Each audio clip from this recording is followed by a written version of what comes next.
Guys, so today we're going over 5 hands from an NL 200 session. Let's get right into the action. So hand one, we have King Queen offsuit in the big blind, facing a hijack limp and button ISO. Very small ISO. And usually you're going to 4, 5, 6, 7, whatever you think the limper will call. Because a lot of your profit's going to come from that limp call folding. We do 3 bet to 13.5 bigs and get called from the button. Here we have Queen Jack 5 on the flop. So top pair second kicker. Obviously his range we're going to be way ahead of on this board. So we do elect to make a pretty standard 30% continuation bet here on this board. 6 on the turn. Now obviously you have a few options. He can have pocket fives, pocket sixes. They're pretty much top of his range. He's not going to have pocket queens, pocket jacks all that often.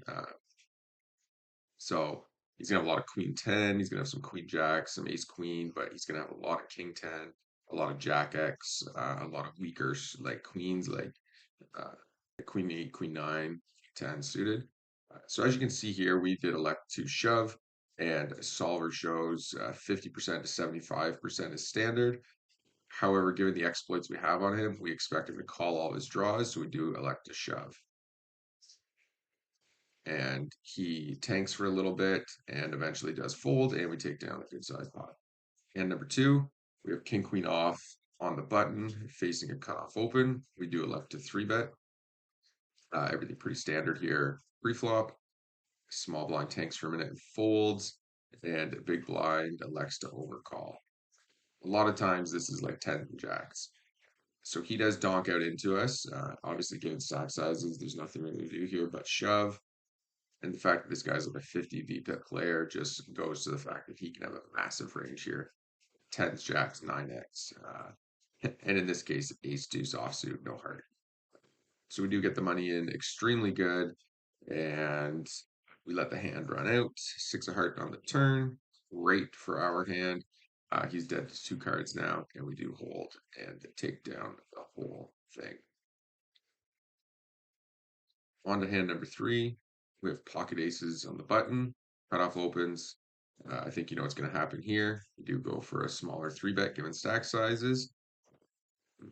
Small blind, big blind fold. And the cutoff folds. Okay, hand 4.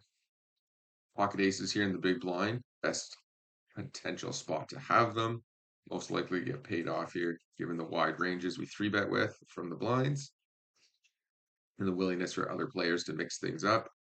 So this guy tanks for a little bit, folds, get a fold from the cutoff, big or button raises. Of course, we know what's going to happen here.